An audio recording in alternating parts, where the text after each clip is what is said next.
feel like Gordon Bombay would have taken his career to even further heights. Everything's flashy, everything's cocaine, everything's Fun. Open wide for some soccer. I don't care what you think about what your personal thoughts are at home. I care that you hate the Cowboys. Call this college rule. Welcome back, everybody, to the Sports Experience Podcast.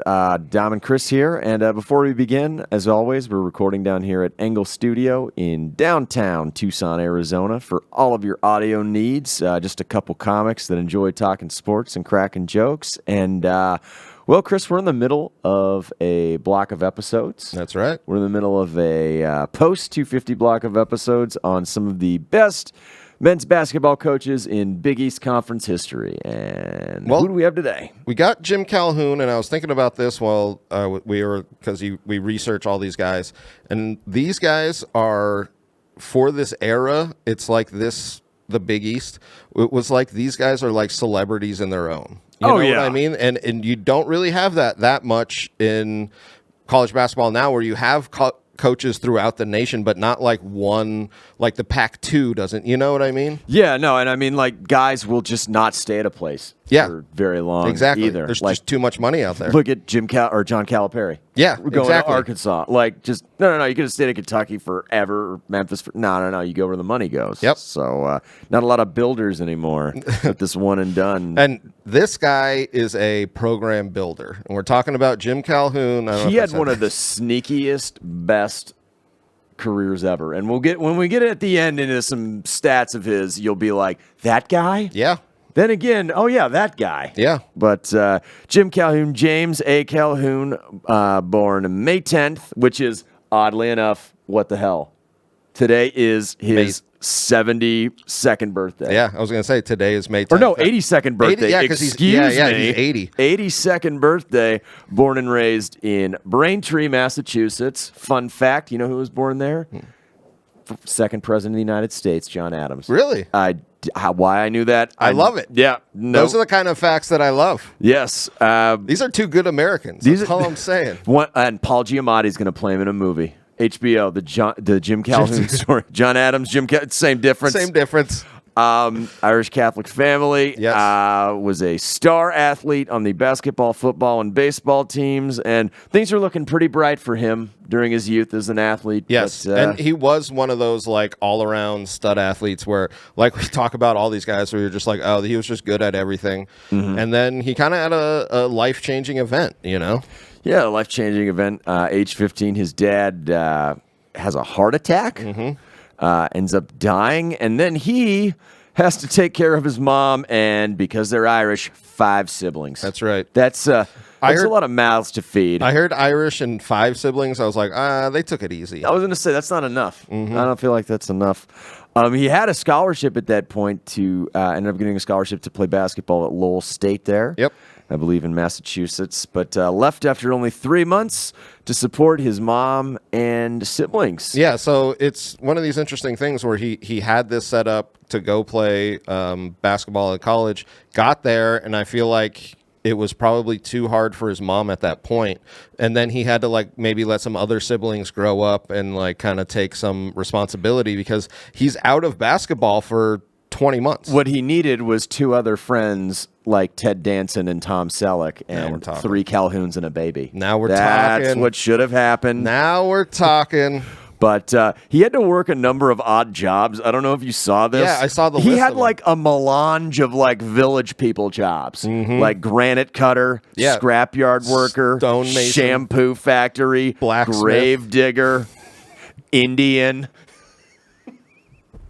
construction worker, cowboy.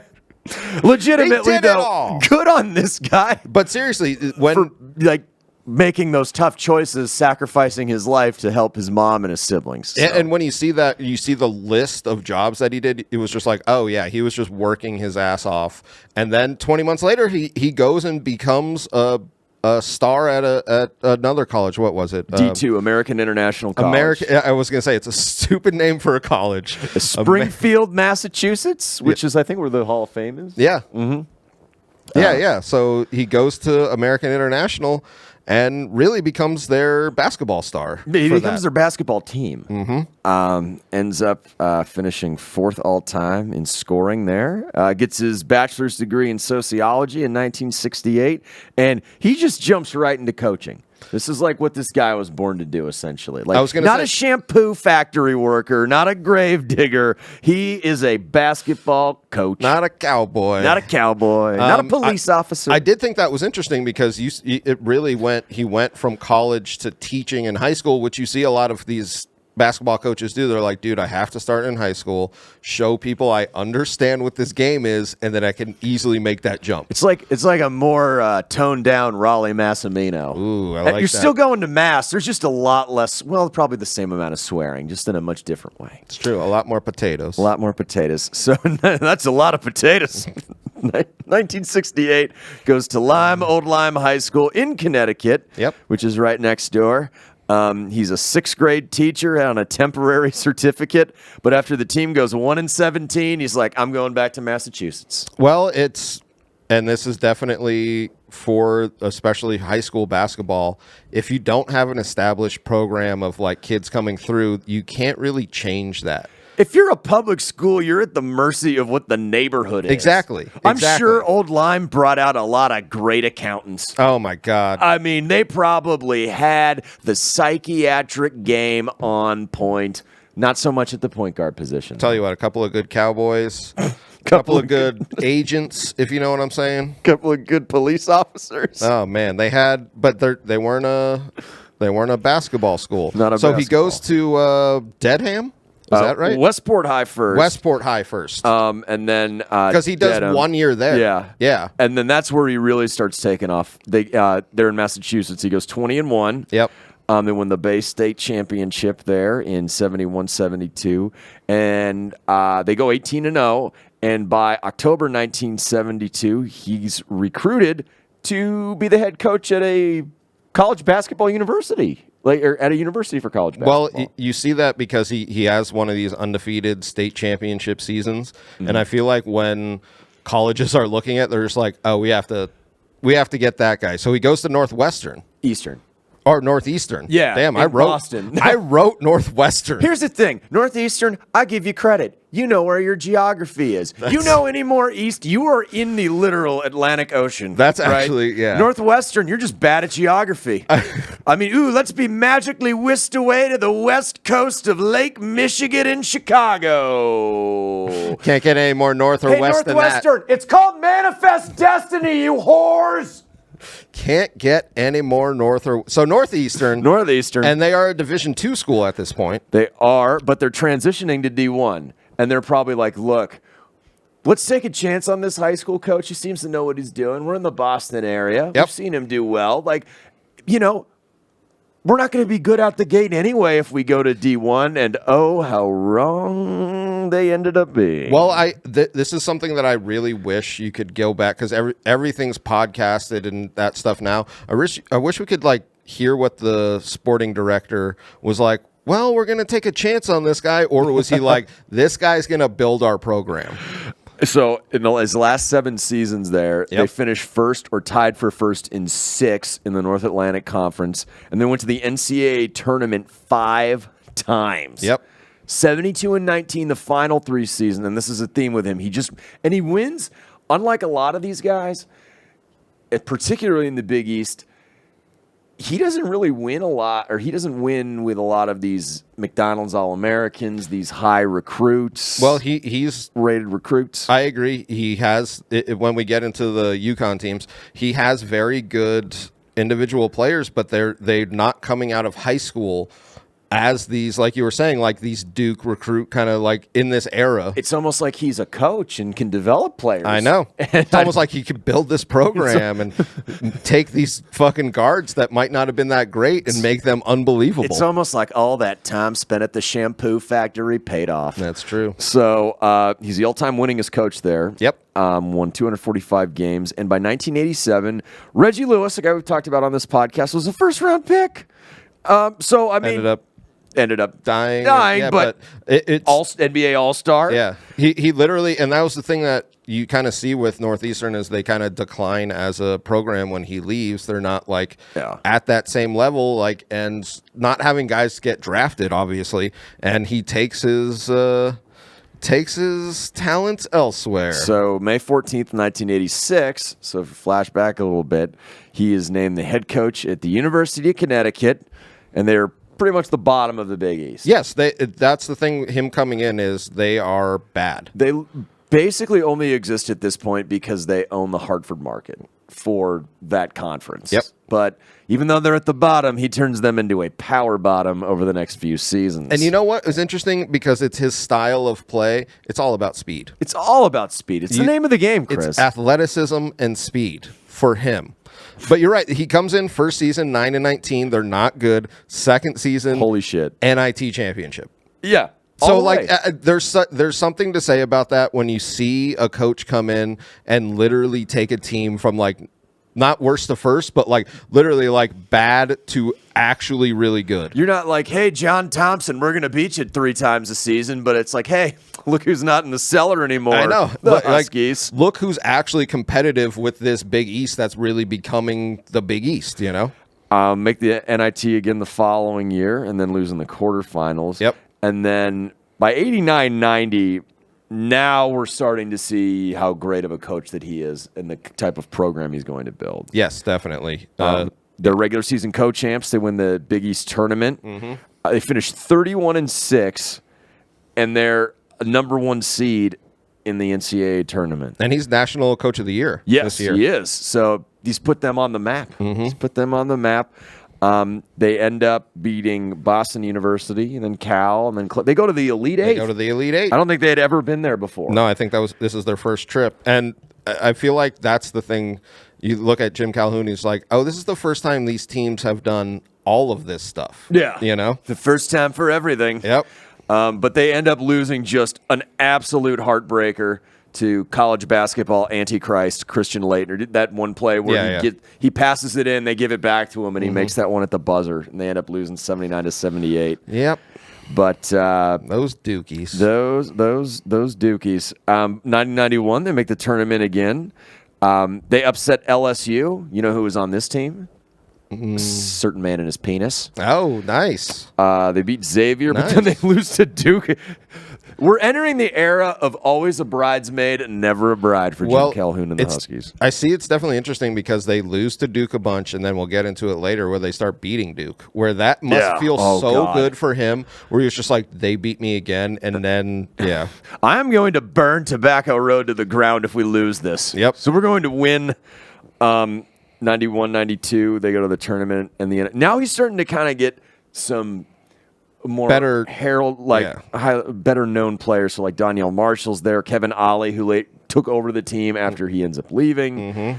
And then by 93, 94, they get what's his name from He Got Game, Jesus Shuttlesworth. Yeah, they get Ray Allen. Jesus Shuttlesworth. Oh, it's so good. He's the Big East Coach of the Year that year, 93, 94. They're 29-5 that year and the number 2 seed. Yep. Unfortunately, they lose in the Sweet 16 to Florida, who went to the Final Four. That honestly, I think that could have been their first of the years. Like that could have been that one. Probably their first Final Four. At least. But that's the way it goes. Sometimes you get unlucky in these. Just with the seeding or just the matchups and shit.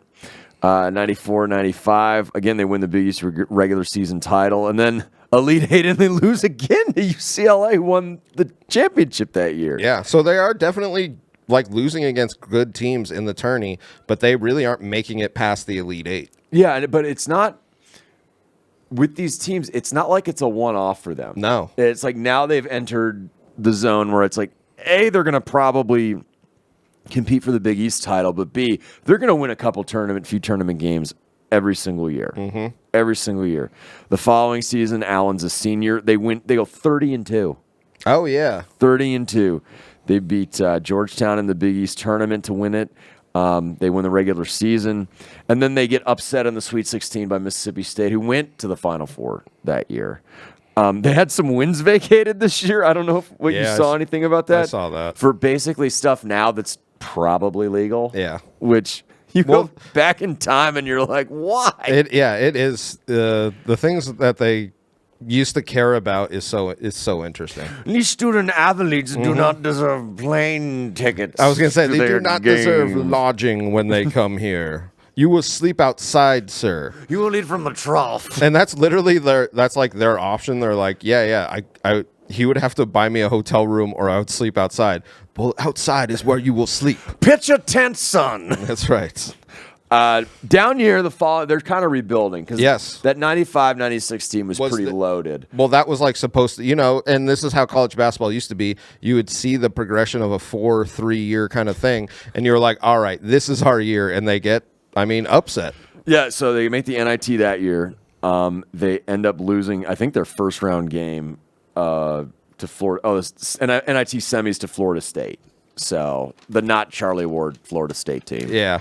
But 97-98, they're starting to get some good players, including a guy we talked about on this podcast, Rip Hamilton. 32-5. Big East Coach of the Year again. Like, he's doing this in an era where these guys we're going to be talking about, we've talked about before or later, are like also in the same league as him.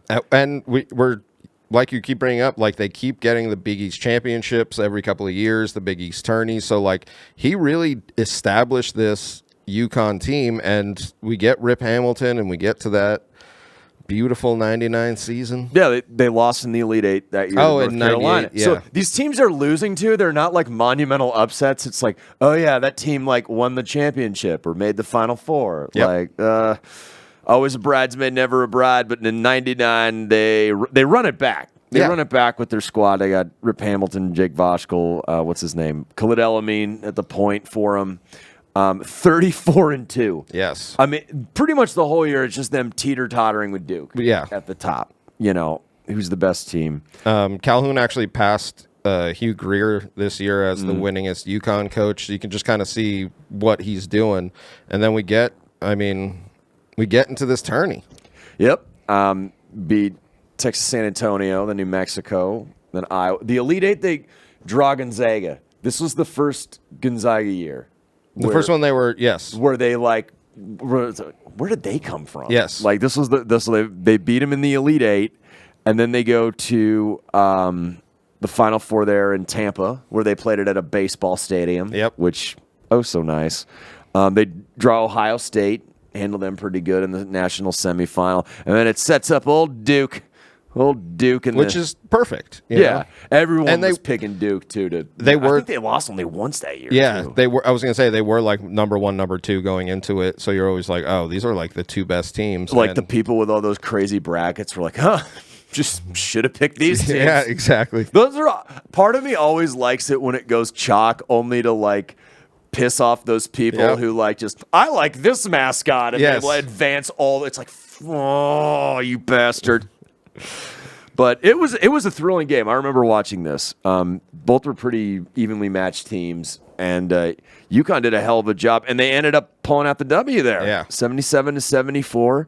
I was gonna say because it was a tight game too. So it was, first national championship for Calhoun, first for UConn. Yep. I mean, and as much as him winning in the late '80s, early '90s put them on the map, this is what just like cements them as a powerhouse team. Because now Georgetown's kind of fading a little bit. Exactly. Syracuse they'll be back on the right. They're kind of fading a little bit. But like when you think of Big East basketball, it's now UConn. Yeah, now you're thinking of UConn, and they can really start to develop and bring in these high recruits that they really didn't before. Yeah, next couple of years, much like the couple of years ago, they're losing all their guys. Yeah. Because they're staying in school for 3 to 4 years, and you got to kind of rebuild them. By 2001, 2002, they've added Caron Butler.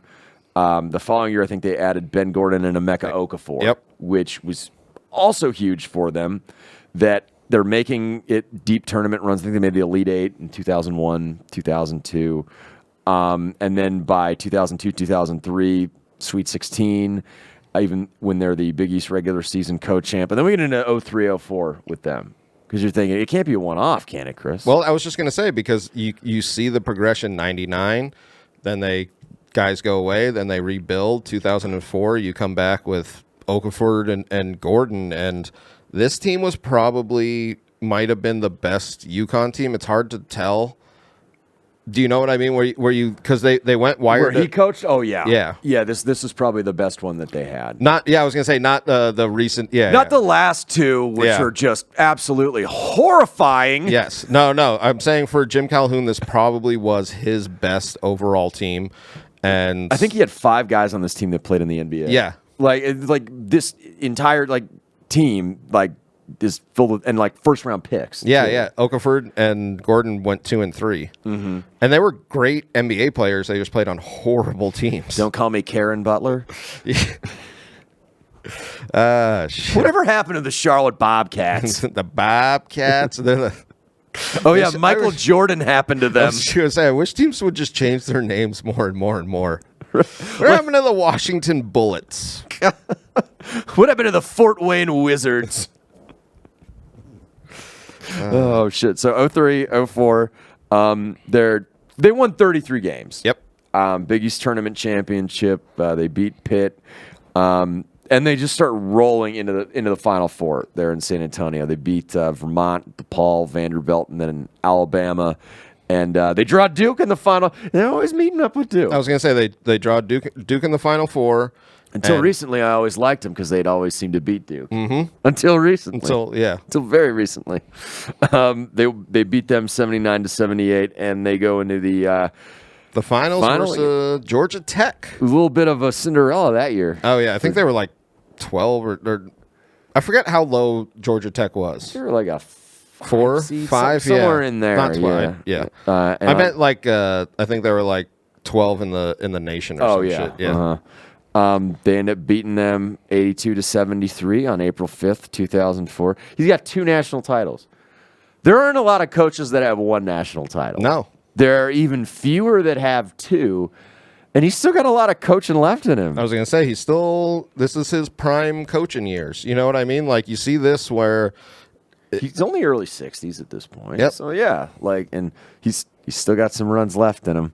The following season, he gets a 700th win on March 2nd, 2005. He's also this year inducted into the Naismith Hall of Fame for his basketball coaching ability. Which is correct. I don't know if he's in the Shampoo Factory Hall of Fame, but he should be. He better be. They end up losing in the second round as a 2 seed that year. And then the following year, they win 30 games. Yep. It always seems like they'll have these 2 or 3 season runs where they're just dominant, and then it's time to rebuild. Yeah. And he's wonderful at it. These guys seem to be staying, which in this era, you're starting not to see a whole heck of a lot of. Yep. Because this is pre-one and done, too. 2005, 2006, regular season Big East champs. This was another one that kind of slipped away from him as far as the talent that he has. Not only the talent, just who they lost to in the tournament and who ended up winning the national title that year. They go all the way to the Elite Eight as I believe, a 2 seed, and they lose to George Mason. Mm-hmm. I didn't know he had a university. Well, it's one of those games that they bring up. Remember when George Mason beat UConn? You know what I mean? So remember Virginia Commonwealth? Yep. Sure do. Now I don't. So 06, 07, he's got Jerome Dyson, Hashim Thabit, huge draft bust. Don't make the tournament that year, but you just 2 on, 1 off, 3 on, 1 off. You keep building and showing these kids that you could actually improve their game. I think that's what I found most impressive while researching this about him is it wasn't like he just could pick and choose everyone. Oh yeah, some of these universities could. It's that he was really involved in developing these players in terms of you're not a top 100 recruit, but you're good. Yeah. You'll play here. Yes. You play very well here and probably get some minutes in the NBA. Yeah. 07, 08, they win 24 games, finish 16th in the AP poll, But they're upset by USD in the first round. Yeah, it was the first time he ever had a first-round loss in the tourney. Yeah, which is crazy. Yeah. Wish he would have lost to another San Diego school later, Chris. God damn it. I will never. All right, we'll get into it. We'll get into it later. The following season, 08-09, he gets his 800th win. Yes, so now he has 800, which is insane. When you think about that for amount of wins. There's, I mean, if as far as D1 basketball coaches, probably enough to count on two hands, maybe. Well, he's the only D1 basketball coach that have 250 wins in two different schools, and one of them he took from D2 to D. So, like, he was coaching there for whatever 3 or 4 years before they even switched over. Yeah, I read he was the first one. I think Eddie Sutton did it later at Oklahoma State, but yeah, Calhoun definitely was the first one to do it. They go 31-5 that year. They were the number 1 seed. They beat Chattanooga, Texas A&M, Purdue, and Missouri, and they go all the way to the Final Four in Detroit, losing to Michigan State in the semifinal. But we get back into one of those cycles again with them the following year. 18-6, losing a record in the Big East. And then they beat Northeastern in the NIT, which I thought was pretty cool. Yeah, that's a nice little spider web. Yep. And then they lose to Virginia Tech. And well, you could just see it. That's it. When you go through it, if you like pull up all of the seasons, you can just see that like dip, and then you're like, oh, they're coming back. But it's a sign of a coach who develops his players, and his players stay. Which for this era, it's almost non-existent. It's starting to become non-existent. And then we're thinking 2010, 2011 is going to be another one of those seasons because it looks like it. Yep. It looks like it at about 2/3, 3/4 of the way through the year. They've got Shabazz Napier, Jeremy Lamb, and Kemba Walker. Old Kemba Walker. Who, I mean, I don't think he was that big of a recruit coming out, and he became probably the same height as I am. That's what I mean. He became just a ridiculously good point guard. That man was a goddamn magician for about a 3-week period in college basketball. I was just going to say that run that he has in the NCAA tournament he was so unstoppable at point guard. So they finished the regular season at 21-9, and they're 500 in the Big East. They're not great. They are a 9 seed in the Big East tournament. Granted, I think there's like 16 teams. Yeah. But they're a 9 seed. If they don't win maybe 2 games, 3 games in this Big East tournament, you're going to the NIT or you're just going home. Yep. Then Kemba Walker goes nuts. They beat DePaul, Georgetown, Pitt. Just miracle win after miracle win. Syracuse they beat in the final 69-66, and because of that, they're given a 3 seed in the West. Some might say too high. Others might say, well, they're very hot right now. I was going to say that they were. They put that into account where you go on these streaks. They'll give you more than what your wins are, kind of thing. Which, well, they definitely prove it. They beat Bucknell and Cincinnati in the first 2 rounds. They draw San Diego State in the Sweet 16. I don't want to get into the technical foul bullshit. Let's just say Kawhi Leonard never played another game for the Aztecs after that. Yep. And sent Chase Tapley and Jamal Franklin home. And God, I hate that fucking Kemba Walker. God damn. And then next week, I always joke where I always say, like, I don't think I've ever rooted harder for U of A in any game. Oh, I bet. Ever. I bet. I have never before or since rooted for the University of Arizona in any sporting event harder than outside of this Elite 8 game they play Connecticut. Yeah. And they just went so fucking cold in this game. Yeah. I mean, I could still see the Jamel Horn shot, like, oh my God, he's gonna. No, he's not. Well, this UConn team isn't like the other 2 that won the national championships, where they were like dominant and like the built, like it was almost like, oh, they're pretty good, and then they just keep beating teams, or you're just like, they just went cold. The bullshit in San Diego or with San Diego State, they're gutting them out. It's a funny run for this program. It's not like 03-04. It's like, oh, you got all these first round picks, or like 98-99. You got like Rip Hamilton and a bunch of other really good developed dudes on your team. This is just gutting it out, and then Kemba Walker magic, pulling just something out of his ass. So they beat U of A by 2, go to the Final Four in Houston. They outlast Kentucky. That's where I thought they'd lose. Yeah. That's the game I thought they would eventually crap out. They beat them by 1, and then they dropped Butler. Yeah, I was going to say Butler in the final for them must have been like, thank God, especially San Diego State, U of A, Kentucky. Yeah. They were probably like, oh, a vacation. Yes, exactly. Not to shit on, but I think they made the final the following year. Yeah, They had that nice little run there with Brad Stevens. And they win their 3rd national championship for Mr. Calhoun there. April 4th, 2011. He, what did I read here? He joined John Wooden, Adolph Rupp, I was going to say this, Bob Knight, and Ratface Krzyzewski as the only coaches to win 3 national titles. So D1 history. 1 of 5, which is such a crazy. And you think about it, where I remember looking at his stats, and I was like, oh yeah, they won 3 national championships. Where you almost kind of forget what an amazing coach he really was. And I don't know if he's necessarily like as iconic as like a John Thompson. It's just like, UConn's always really good and really well coached. Yep. I mean, that's just kind of what and when you think about that stat too, I think John Wooden and Adolph Rupp were playing in NCAA tournaments with 32 or less teams. Yes. So like that's two, maybe 3 games that you don't have to win in a certain field. So that's pretty impressive. He comes back the final year, but the following year they have some issues with. He's suspended for some Big East games for some NCAA nonsense. Bullshit. Yeah. But he ends up retiring halfway through the season. Yeah.